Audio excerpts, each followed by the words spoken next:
يا ويلتى ليتني لم أتخذ فلانا خليلا.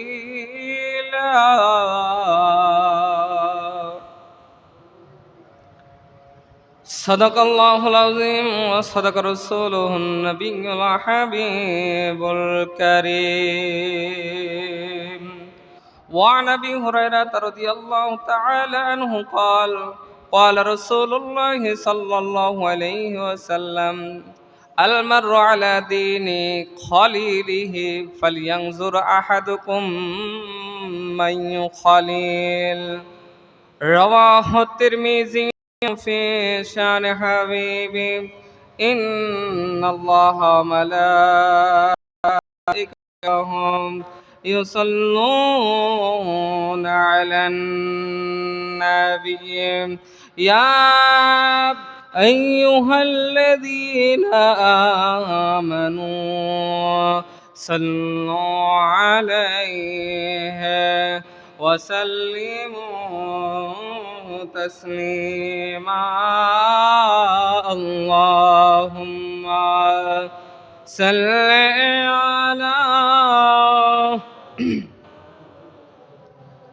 مولانا محمد وعلى آل سيدنا مولانا মোহাম্মদ এই দুনিয়া পড়ে থাকবে,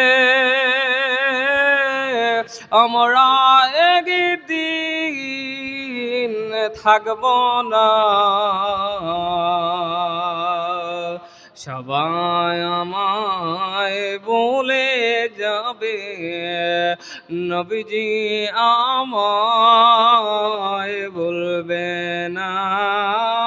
আল্লাহুম্মা সাল্লি আলা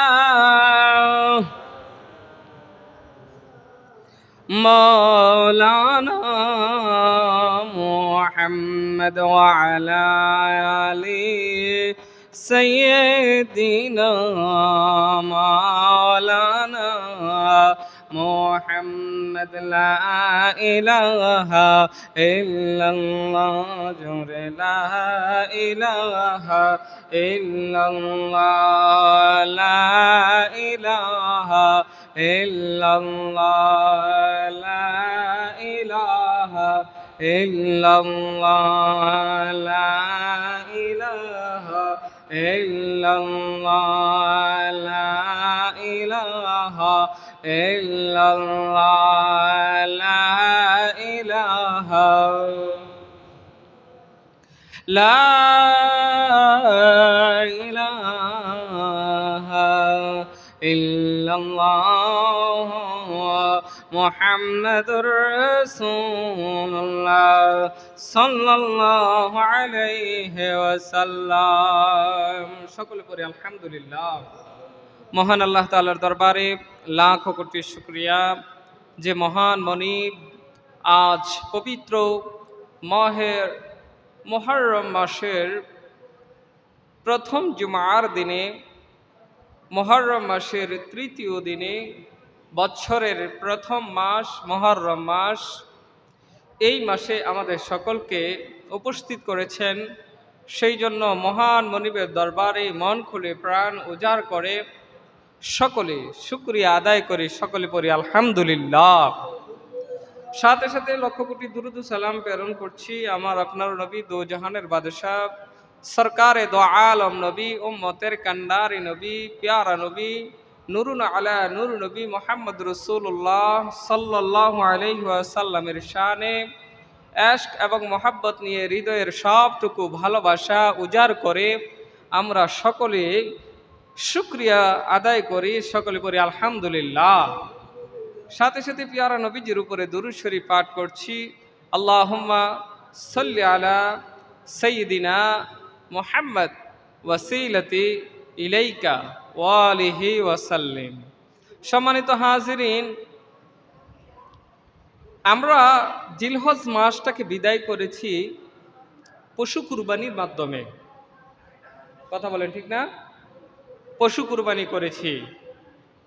কারো উপরে, যাদের উপরে ওয়াজিব হয়েছে, তারা কুরবানির পশু আল্লাহর রাস্তায় কুরবানি করেছেন। গরু, ছাগল, ভেড়া, দুম্বা, বকরি, ওট ইত্যাদি।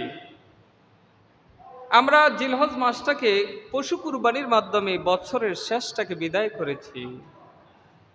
আর মুহররম মাসটা আল্লাহর হাবিব পিয়ারা নবী নূর নবী সাল্লাল্লাহু আলাইহি ওয়াসাল্লামের কলিজার টুকরা, আদরের নয়নের মণি, যাকে নবীজি এত ভালোবাসতেন।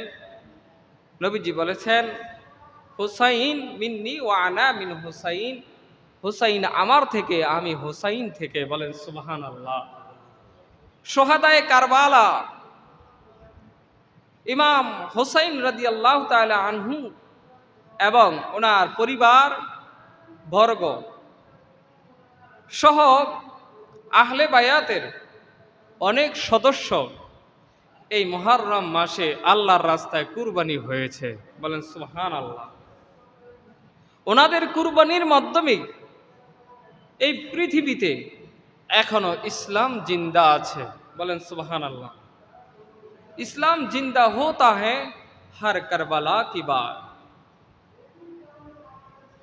এই কারবালার মাধ্যমে ইসলাম জিন্দা হয়েছে। যদি হোসাইন রাদিয়াল্লাহু তাআলা আনহু ইয়াজিদ বাহিনীর কাছে মাথা নত করত, ইয়াজিদের আইন মেনে নিত, তাহলে ইসলাম এই পৃথিবীতে থাকতো না। তিনি বলেছেন, জান যাবে, গর্দান যাবে, কিন্তু ঈমান যাবে না। বলেন সুবহানাল্লাহ। সোহাদায়ে কারবালার মাস মুহররম মাস, এই মাসে আল্লাহ তাআলা পৃথিবী সৃষ্টি করেছেন। এই মাসে যত বড় বড় ঘটনা এই মুহররম মাসের 10 তারিখকে কেন্দ্র করে হয়েছে। বলেন সুবহানাল্লাহ। নূহ আলাইহিস সালাতু ওয়াস সালামের কিস্তি যখন 40 দিন পর্যন্ত পানির উপরে ভেসে ছিল, 40 দিন পরে যেই পাহাড়ের মধ্যে গিয়ে নূহ আলাইহিস সালাতু ওয়াস সালামের কিস্তি নৌকা গিয়ে ঠেকেছিল বা নোঙ্গর হয়েছিল, ওই দিনটা ছিল মুহররম মাসের 10 তারিখ। বলেন সুবহানাল্লাহ। মুসা আলাইহিস সালাতু ওয়াস সালামকে যখন ফেরাউনের দলবল, ফেরাউন সহ আক্রমণ করে দাওয়া করেছিল, মুসা আলাইহিস সালাতু ওয়াস সালাম যেই দিন সাগর পাড়ি দিয়েছিল, ওই দিনটাও ছিল মুহররম মাসের 10 তারিখ। বলেন সুবহানাল্লাহ। সম্মানিত হাজিরিন, দাপে দাপে আলোচনা করা হবে। আজকে আমি একটা গুরুত্বপূর্ণ বিষয়, সমসাময়িক বিষয় নিয়ে আপনাদের সামনে আলোচনা করার একটু প্রস্তুতি নিয়েছি, যেটা সূরাতুল ফুরকান। সূরাতুল ফুরকান পবিত্র কালামুল্লাহ শরীফের 25 নম্বর সূরা। এই সূরার 27 নম্বর আয়াত, 28 নম্বর আয়াত আপনাদের খেদমতে তেলাওয়াত করেছি, এবং বুখারী এবং মুসলিম শরীফ থেকে এবং তিরমিজি শরীফের এই 3টা কিতাব থেকে আপনাদের সামনে 2টা হাদিস শোনানোর চেষ্টা করব আজকে, যেটা গুরুত্বপূর্ণ হয়ে পড়েছে, যেই আলোচনাটা না করলেই আমাদের হচ্ছে না। এটা আমরা জানার জন্য এবং মানার জন্য আমাদেরকে আজকের আলোচনাটা করতে হবে এবং শুনতে হবে। আল্লাহ যেন আমাদেরকে শুনে আমল করার তৌফিক দান করেন, সকলে বলি আমিন। সম্মানিত হাজিরিন, সূরাতুল ফুরকান সত্য মিথ্যার পার্থক্যকারী একটি সূরা। ফুরকান, কোরআনকে বলা হয় ফুরকান, বলেন সুবহানাল্লাহ। এই পবিত্র কোরআনুল কারীমের সূরাতুল ফুরকানের ২৭ নাম্বার আয়াতের ভিতরে আল্লাহ রাব্বুল আলামিন বলেন, وَيَوْمَ يَعَضُّ الظَّالِمُ عَلَى يَدَيْهِ يَقُولُ يَا لَيْتَنِي اتَّخَذْتُ مَعَ الرَّسُولِ سَبِيلًا يَا وَيْلَتَى لَيْتَنِي لَمْ أَتَّخِذْ فُلَانًا خَلِيلًا। সুবহানাল্লাহ। শুরু হয়ে গেল তাফসীর সূরাতুল ফুরকান। এই সূরাতুল ফুরকানের ভিতরে ২৭ নাম্বার আয়াতের ভিতরে জানায়া দেওয়া হলো, যারা জালেম,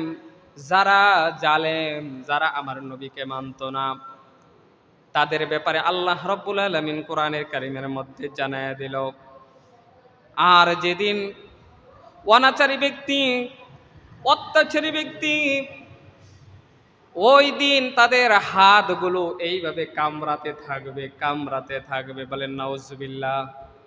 হাত কামড়াবে। যারা জালেম, যারা অত্যাচারী, যারা অনাচারী, যারা আল্লাহর হাবিব সাল্লাল্লাহু আলাইহি ওয়াসাল্লামকে মানত না, যারা দ্বীন মানত না, যারা ইসলাম মানত না, যারা অপরকে বিধর্মীদেরকে বন্ধু বানাইতো, যারা বিধর্মীদেরকে ভালোবাসতো। আমাদের সমাজে বিধর্মীদেরকে ভালোবাসে এরকম মানুষ আছে না নাই? বিধর্মীকে ভালোবাসে এরকম লোক আছে না? না, মনে একজনও নাই। সব দেখেন এখন এই যে যুবক পোলাপান, যুবক ছেলেরা সব চাইতে বেশি এখন বিধর্মীদেরকে ভালোবাসে। বলবেন হুজুর, হুজুর কিভাবে বিধর্মীদেরকে ভালোবাসে?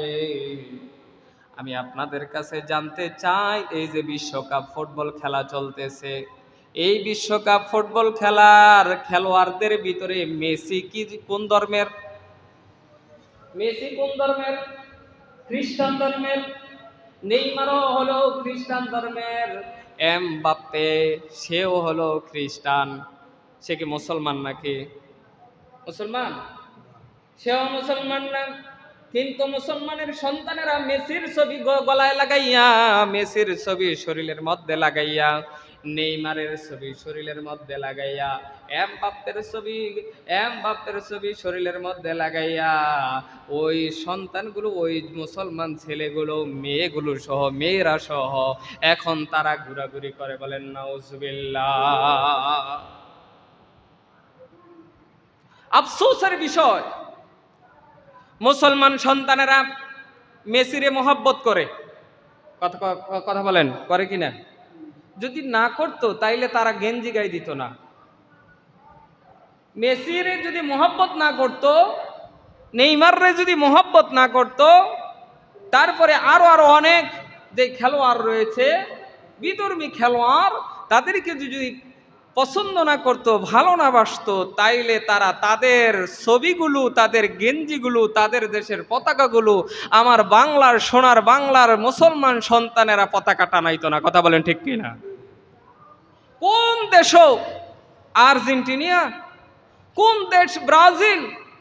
কোন দেশ ফ্রান্স? কোন দেশ আপনার ইটালি, স্পেন? ওই দেশের খেলোয়াড়দের ছবি বুকে টানাইয়া শরীরের মধ্যে পর্যন্ত টেটু করে, বলেন না নাউজুবিল্লাহ। আর আমরা চিনু। আজকের হাদিস তো এই কারণেই বলতেছি বাজান, আজকের হাদিস এবং কোরআনের আয়াত সেই কারণেই নিয়েছি। এবার আমি আপনাদের কাছে জানতে চাই, মেসি মারা গেলে কি জান্নাতে যাইব না জাহান্নামে? কোথায় যাবে? ঈমান ছাড়া মৃত্যুবরণ করলে জাহান্নামে। নেইমার কোথায় যাবে? জাহান্নামে। এমবাপ্পে কোথায় যাবে? জাহান্নামে, যদি তারা ঈমান ছাড়া মৃত্যুবরণ করে। আপনারা জানেন না, মেসির ব্যাপারে আরো একটা বলি, পোলাপাইন তোমরা শোনো। মেসির শরীরের মধ্যে টেটু আঁকা আছে, পায়ের মধ্যে টেটু আঁকা আছে, এক চোখ ওলা মানুষের ছবি, এক চোখ ওলা, এক চোখ। তাদের একটা সংগঠন আছে, ওই সংগঠনের লোকেরা শুধু অপেক্ষা করে এক চোখ ওলা দাজ্জাল কখন আসবে। নাউজুবিল্লাহ বলেন না। এই মেসি দাজ্জালের সংগঠনের লোক। ফোলাফান কইব, হুজুর আপনি মেসির বিরুদ্ধে এমনি লাগছেন কেন? আপনি কি ব্রাজিলের মনে হয় সাপোর্টার? না না না প্রিয় ভাইয়েরা, আমার কোন সাপোর্টার আমি বলতে বুঝি না। তবে তোমরা খেলা দেখো, সেই খেলাটা তোমরা তোমাদের ব্যক্তিগত বিষয়। কিন্তু মেসির ছবি লাগাইয়া যদি তুমি নামাজ পড়তে আসো, তাহলে তোমার নামাজ হবে না। কথা বলেন ঠিক কিনা? নেইমারের ছবি ওলা গেঞ্জি পইরা যদি তুমি নামাজ পড়তে আসো, তোমার নামাজ হবে না। তারপরে আমি সকল খেলোয়াড়দের নাম জানি না, এই তিনজন এমবাপ্পে সহ তারা একটু ভাইরাল হয়ে গেছে, তারা নাকি ভালো খেলোয়াড়, তাদের নামটা সবাই শুনে জানে। এর আগে ছিল ম্যারাডোনা, তারপরে রোনালদিনহো, এরকম ছিল। আমার প্রিয় ভাই বাবারা, মহব্বত করে ভালোবাসে। এই মহব্বত করার কারণে আল্লাহর নবী সাল্লাল্লাহু আলাইহি সাল্লাম আজকের হাদিসের মধ্যে জানায় দিল, ওয়ান আব্দুল্লাহ ইবনে উমর রাদিয়াল্লাহু তাআলা আনহু قال قال رسول الله সাল্লাল্লাহু আলাইহি ওয়াসাল্লাম, আল্লাহর নবী সাল্লাল্লাহু আলাইহি ওয়াসাল্লাম হাদিস শরীফের মধ্যে জানায় দিল, দুনিয়ার উম্মতেরা, দুনিয়ার মানুষেরা শোনো শোনো। فقال رجل الى النبي সাল্লাল্লাহু আলাইহি ওয়াসাল্লাম, وعن ابن مسعود থেকে হাদিসটা বর্ণনায়, وعن ابن مسعود রাদিয়াল্লাহু তাআলা আনহু قال جاء رجل الى النبي صلى الله عليه وسلم فقال يا رسول الله كيف تقول في رجل احب قوما ولم يلحق بهم فقال المرء مع من احببت رواه البخاري رواه المسلم। বলেন আল্লাহু আকবার। আজকের এই হাদিসটার মধ্যে এসেছে আব্দুল্লাহ ইবনে মাসউদ রাদিয়াল্লাহু তাআলা আনহু হাদিস মুবারকের মধ্যে ইরশাদ করে দিলেন, আমার নবী থেকে হাদিস বর্ণনা করলেন, ক্বালা জাআ রাজুলুন, এক ব্যক্তি এসে আল্লাহর হাবিব নূর নবী সাল্লাল্লাহু আলাইহি ওয়াসাল্লামকে জিজ্ঞাসা করলো, ইলান নবী সাল্লাল্লাহু আলাইহি ওয়াসাল্লাম, নবী গো, ও আমার নবী, দয়াল নবী আমার, ও রাহমাতুল লিল আলামিন নবী, فقال يا رسول الله كيف تقول في رجل احب قوم, এমন ব্যক্তি সম্পর্কে আপনার কি অভিমত গো নবী, যেই ব্যক্তি কোনোদিনও কোনো সম্প্রদায়কে ভালোবাসে, অথচ তার সাথে তার কোনোদিনও সাক্ষাৎ হয় নাই। ইয়া রাসূলুল্লাহ, ইয়া হাবিবাল্লাহ, ও মায়ার নবী, দয়ার নবী গো, এমন ব্যক্তি ভালোবাসি যেই ব্যক্তিকে সে কোনোদিনও দেখে নাই, সেই ব্যক্তিকে কোনোদিনও দেখে নাই, চর্ম চোখ দিয়ে দেখে নাই, বাস্তবে কোনোদিনও দেখে নাই, ওই কওমের লোকটাকে এত মহাব্বত করে নবী গো, ওই ব্যক্তির ব্যাপারে আপনার কি অভিমত? এবার আমি আপনাদের কাছে জানতে চাই, বাংলাদেশের মানুষ কয়জনে মেসিরে দেখছেন? কয়জনে নেইমারকে দেখছে, কয়জনে এমবাপ্পেরে দেখছে, কয়জনে ওই খ্রিস্টান খেলোয়াড়দেরকে দেখছে, আর্জেন্টিনার লোকদেরকে কয়জনে দেখছে, ব্রাজিলের লোকদেরকে কয়জনে দেখছে, ফ্রান্সের লোকদেরকে কয়জনে দেখছে? না দেখে দেখে দেখে বাংলার মুসলমানেরা, বিশ্বের মুসলমানেরা তাদেরকে এত মহাব্বত করে, এত ভালোবাসে। শুধু মহাব্বত নয়, তাদেরকে এত ভালোবাসে। ভালোবাসার কারণে যদি কোনো ব্যক্তি মেসির গালি দেয়, নেইমারের গালি দেয়, এমবাপ্পের গালি দেয়, তাইলে একজন সাপোর্টার আর একজন সাপোর্টারের মধ্যে মারামারি লাইগা যায়। কথা কোন ঠিক কিনা? মারামারি লেগে যায়, প্রজেক্টর টানাইয়া খেলা দেখে, ওই খেলা দেখতে গিয়েও মারামারি করে। কথা বলে ঠিক কিনা? মুসলমান সন্তানেরা খেলা দেখতে গিয়া চেয়ার দিয়া ইডাইডি কইরা মাথা ভাড়ায়। কথা বলেন ঠিক কিনা?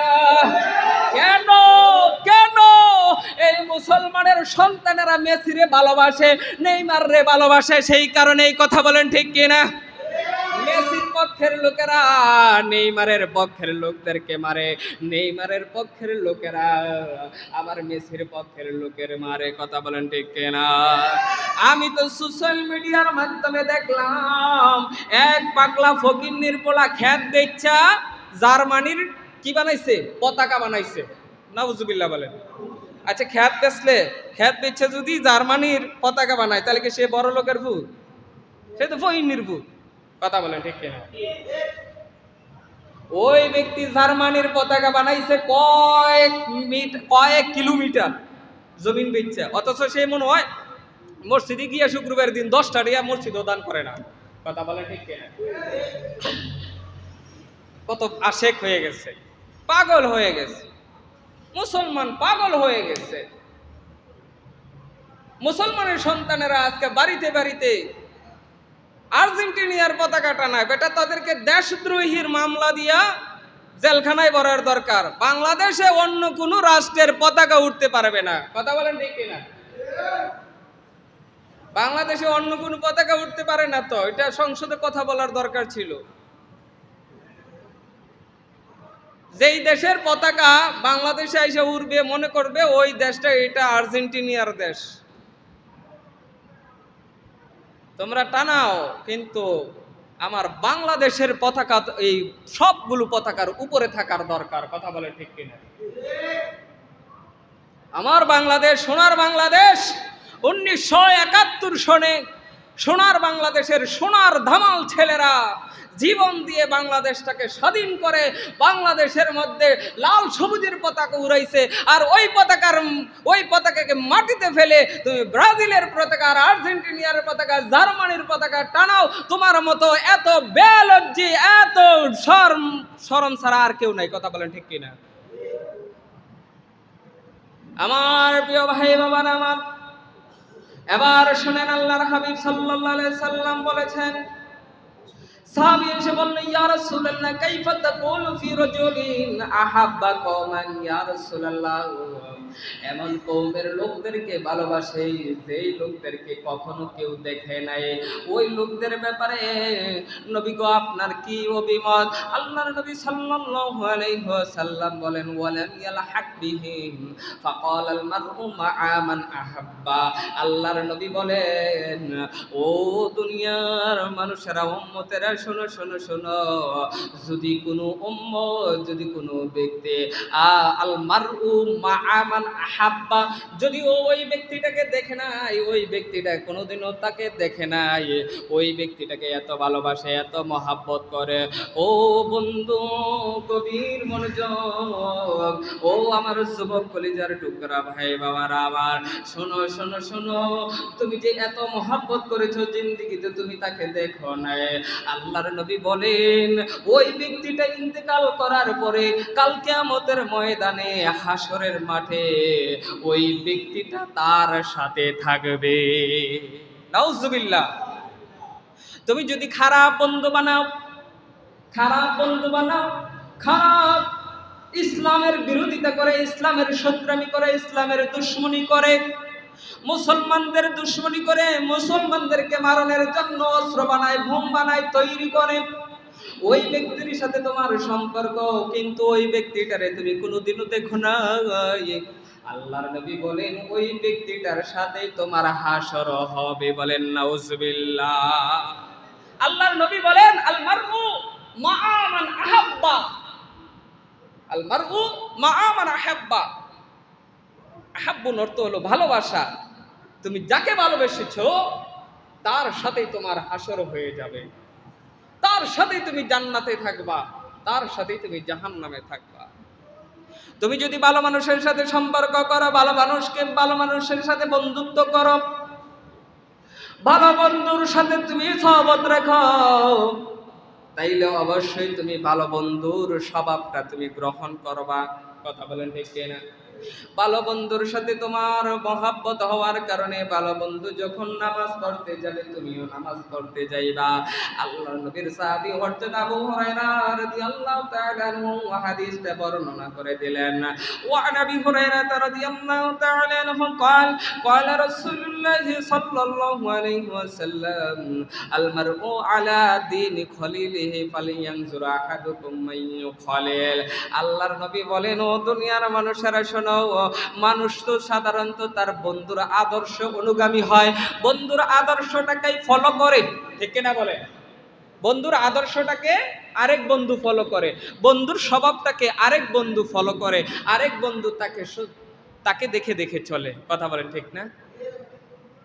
এক বন্ধু বলল, দোস্ত চল চল আজকে আমরা এমন পার্কে যাব। কই চল, ঠিক আছে চলো। আবার বন্ধু কয়, বন্ধু রে এখন বৃষ্টির মৌসুম, চলো চলো ঝর্ণা দেখতে যাই, সিলেটে ঝর্ণা দেখতে যাই, চট্টগ্রামে সীতাকুণ্ডে। কয় আচ্ছা চলো আমরা সবাই যাই। আবার আরেক বন্ধু কয়, বন্ধু রে ও বন্ধু শোনো শোনো শোনো, তুমি তো শর্ট প্যান্ট পরছো, তোমার তো দেখতে ডগ ডাক লাগে, আমারও এইরকম একটা সাইজের শর্ট প্যান্ট কেনার দরকার। কোন দোকান থেকে কিনছো? কয় ওই দোকান থেকে কিনছি।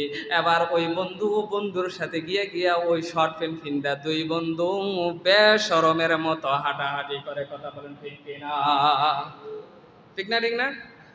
বন্ধুর স্বভাবটা এটা সাধারণভাবে বুঝাইতেছি। আবার আরেক বন্ধুর সাথে তার সম্পর্ক হয়েছে, বন্ধু নামাজি, নামাজ পড়ে। এবার বন্ধুরে কয়, বন্ধু চলো আসরের নামাজের আজান হয়ে গেছে, আমরা সবাই নামাজে যাই। এবার কয় হ্যাঁ চলো নামাজটা পড়ে আসি। এবার বন্ধু ডাক দেয়া বলে, ও বন্ধু ক্যারাম বোর্ডের খেলার মধ্যে যদিও এখন 17 পয়েন্ট 18 পয়েন্ট হয়ে গেছে, 10 পয়েন্ট হয়ে গেছে, 23 পয়েন্ট হয়ে গেছে। কয় পয়েন্টে খেলা শেষ ক্যারাম বোর্ডে? হ্যাঁ 29। কই 23 পয়েন্টের খেলা, 23 পয়েন্ট হয়ে গেছে, আজানও হয়ে গেছে। এবার ভালো বন্ধু কয়, যদিও সময় কাটাইতাম ক্যারাম বোর্ডের খেলা খেলতেছে, ক্যারাম বোর্ডের খেলাটা এবার সাইরা দিয়া চলো চলো নামাজটা পইরা আসে। নামাজ পইরা এবার আমরা নয় খেলা খেললাম। এবার বন্ধুর কথা শুই না কয়, বন্ধু দোস্ত তুমি যেহেতু বলছো 23 পয়েন্ট হয়ে গেছে, আজানও হয়ে গেছে, নামাজ পড়তে হবে, কয় হ্যাঁ তাহলে চলো চলো আরেকটা লাল গুড়ি খাইয়া যদি পার হইতাম পারি তাইলে এক গুড়ি গেম দিয়ে ফেলতে পারবো। এবার বন্ধু ডাক দেয়, কয় তাহলে চলো ক্যারাম বোর্ডের ঘর আর মসজিদের ঘর কাছাকাছি ঘর, তাইলে চলো আগে নামাজটা আদায় করি, নামাজ আদায় করার পরে আবার না হয় খেলবো। কথা বলে ঠিক কিনা? এবার বন্ধু বলল ঠিক আছে। এবার বন্ধুর কথা শুই না নামাজে আসলো। এবার ওই বন্ধুর স্বভাবটা সেও গ্রহণ করলো। কথা বলেন ঠিক কিনা? আবার আরেক বন্ধু কয়, তো আজান তো আজান আসরের দিছে, মাগরিবেরও দিব। কথা কয় ঠিক না? আজান তো আসরেরও দিছে, মাগরিবের কি দিত না? রাগ বেটা খেয়ে লই এরপরে যাবো। এটাও বন্ধুর স্বভাবটা গ্রহণ করেছে। আমার প্রিয় ভাই বাবারা, এবার শুনেন যে কথাটা বলতেছি, আল্লাহ নবী সাল্লাল্লাহু আলাইহি ওয়াসাল্লাম বলেন, শোনো শোনো শোনো, প্রত্যেক লোক তার বন্ধুর স্বভাবটা গ্রহণ করে। বন্ধু যদি ভালো হয় তাহলে বন্ধুর আরেক বন্ধুও ভালো হবে, বন্ধু যদি খারাপ হয় তাহলে ওই বন্ধুটাও খারাপ হয়ে যাবে। হাসরের ময়দানে এবার সূরাতুল ফুরকানের দিকে আবার একটু যাই। আল্লাহ নবী সাল্লাল্লাহু আলাইহি ওয়াসাল্লাম বলেন, ওয়া ইয়াউমা ইয়া'দু যালিমু আলা ইয়াদাইহি ইয়াকুলু ইয়া লাইতানি ইত্তাখাযতু মা'আর রাসূলি সাবিলা। ওই খারাপ বন্ধুটা ডাক দিয়ে বলবে, বন্ধু ও বন্ধু জীবনে কি করলাম যদি আমার রাসূলের অনুসরণ করতাম, রাসূলের কথাগুলো মানতাম, তাইলে আজকে হাসরের ময়দানে এই একটা অবস্থার ভিতরে পড়তাম না। ওই বন্ধুটা বারবার করে হাতের মধ্যে কামড়ায়া হাতগুলো কেটে কেটে রক্ত বের হয়ে যাবে। বলেন নাউজুবিল্লাহ। এই আয়াতের একটা সুন্দর শানে নজরুল রয়েছে। বাজে কথা, ওটা গড়িটা নষ্ট নাকি? আমার প্রিয় ভাই বাবারা, এবার শোনেন তাহলে যেই কথাটা বলতেছি, যুবকরে আমার কলিজার টুকরা, তোমরা আর্জেন্টিনার সাপোর্ট করো সেটা তোমাদের ব্যক্তিগত বিষয়, ব্রাজিলের সাপোর্ট করো সেটাও তোমাদের ব্যক্তিগত বিষয়। তবে আমি তোমাদেরকে আজকের এই মিম্বার থেকে বলি, আল্লাহর নবী সাল্লাল্লাহু আলাইহি ওয়াসাল্লামের উম্মতরা কখনো কোনো খ্রিস্টানকে মহাব্বত করতে পারে না, কোনো ইহুদিকে মহাব্বত করতে পারে না, কোনো নাসারা বেঈমান আর জোয়ানার জন্য নাগা কুটি গারুল খারো তারপরে শতাল খাসিয়াল ওই সমস্ত ব্যক্তিদেরকে মহাব্বত করতে পারে না। যদিও আমাদের পাশাপাশি হিন্দু রয়েছে, তাদেরকে হাই হেলোর মাধ্যমে চলতে হবে। আর একটাই চিন্তা থাকতে হবে যে তাকে নিয়ে আমি মুসলমান হওয়ার জন্য, ইসলাম ধর্ম গ্রহণ করার জন্য দাওয়াত করতে পারি। কথা বলেন ঠিক কিনা? আর তুমি যার জন্য মারামারি করতেছো, যার জন্য টাকা খরচ করে ব্যানার বানাইছো, কথা বলেন ঠিক কিনা? ব্যানার তো অযথা বানাইছে না, মোহাব্বত করে বিদয়ী তো ব্যানার বানাইছে। কথা বলেন ঠিক কিনা? আমি জানি না তোমাদেরকে কে এত বড় পরামর্শ দিছে আর কে এইভাবে বুঝলাইছে। মসজিদের সামনে তোমরা ব্যানার টানাইছো, মসজিদের সামনে, এটা তোমাদের। আমি তো আজকের আয়াত এখানেই নিয়েছি, এই কারণে নিয়েছি, হাদিস এই কারণে নিয়েছি, তোমরা যেন বুঝো আর এটা নামায়া ফেলো। মসজিদের মানুষ নামাজ পড়তে আসে, ওই খ্রিস্টানের ছবিটা দেখে আর পরে মসজিদে ঢুকে। কথা বলে ঠিক কিনা? মসজিদ থেকে নামাজ পড়ে বাইর হয়ে আবার খ্রিস্টানের ছবিটা দেখে। তোমরা কি মুসলমান? তোমরা কি মুসলমান? আল্লাহ জানেন, আল্লাহ জানেন তোমরা কোন প্রকারের মুসলমান হয়ে আছো। সাপোর্ট করো সেই কারণে তার ছবির সাথে তোমার ছবি থাকতে হবে কেন? আল্লাহর নবী এই কারণেই বলেছে, যার সাথে যার মহব্বত তার সাথে হবে তার কিয়ামত। কথা বলেন ঠিক কিনা? তুমি যদি তাকে মহব্বত করো, আল্লাহর নবী বলছেন হাসরের দিন তুমি তার সাথে থাকবা। এবার যদি এই ব্যক্তিগুলো ঈমান ছাড়া মৃত্যুবরণ করে তাহলে যাবে জাহান্নামে। আর তারা যখন জাহান্নামে যাবে, তোমরাও তাদের সাথে ছবি লাগানোর কারণে, ছবি এই রকম গেঞ্জি পরার কারণে তোমরাও তাদের সাথে জাহান্নামে যাইবা। কথা বলেন ঠিক কিনা? প্রিয় হাজিরিন, প্রিয় ভাইয়ের আমার, তাহলে আমরা মুসলমান, মুসলমানের সাপোর্ট করে যাও, মুসলমানের সাপোর্ট করে যাও। ফুটবল খেলা দেখো, এই বছর মনে হয় 27টা দেশ ফুটবল খেলার মধ্যে অংশগ্রহণ করেছে মুসলমানের। যথাসম্ভব আমার কটা 48টা মুসলমান। আমার ভাই বলছে আমি জানি না, এত খেলার এত একটা ইয়া বুঝি না। 48টা দেশ মুসলমানের রাষ্ট্র। আচ্ছা 10-12টাই ধরেন না, 10-12 তো কম না, সারাটা বিশ্বে। তাহলে মুসলমানেরা মুসলমানের পক্ষে না থাইকা মুসলমানেরা যায় কার পক্ষে? খ্রিস্টানের পক্ষে। গত কয়েকদিন আগে ব্রাজিলের খেলা হয়েছে, পোলাপাইন ফজরের নামাজ পড়ে নাই, 4টার সময় খেলা দেখছে। নাউজুবিল্লাহ বলে। মুসলমানের সন্তানেরই তো খেলা দেখছে, অথচ ফজরের নামাজ 4টায় পড়ে নাই। তো মুসলমানের সন্তানদের দরকার ছিল নামাজ আগে। তারপরে আর্জেন্টিনার খেলা হয়েছে, পোলাপাইনের ঘুম নাই। মুক্তবে এসে আমার এক পোলাই জিগায়, হুজুর আজকে কি 17 তারিখ না? আমি বলছি যে না, আজকে 20 তারিখ। কয় না হুজুর, 17 তারিখে তো আর্জেন্টিনার খেলা হওয়ার কথা। আমারে আমি চাই রইলাম, আইসি নিয়ে মসজিদ না, আরে দিদি হাজার না মসজিদ। আমি তো আরে তুই কসকিতা ফরা দি পারস না বেটা, কায়দার ফরা। তুই দি কসার যে 17 তারিখ না, মানে আর্জেন্টিনা খেলা গেছে 17 তারিখে। ওই দিনও মুসলমানের সন্তানেরা মুসলমান রাষ্ট্রের সাপোর্ট না কইরা খ্রিস্টান রাষ্ট্রের সাপোর্ট করছে। তা আমাদের মুসলমানদের ব্যর্থতা, মুসলমানদের ব্যর্থতা। যেই হোক ভাই, যেই হোক, আমিও, আমার ভাই হোক, আমার বাপ হোক, যেই হয়, আমরা মুসলমান ক্ষুদ্র রাষ্ট্র হলেও ওই মুসলমানের পক্ষেই আমাদের থাকা দরকার। কথা বলেন ঠিক কিনা? আল্লাহ আমাদের সকলকে সহি বুঝদান করুক। সকলে বলি আমিন। ওয়া আখিরি দাওয়ানা আলহামদুলিল্লাহি রাব্বিল আলামিন। আসসালামু আলাইকুম।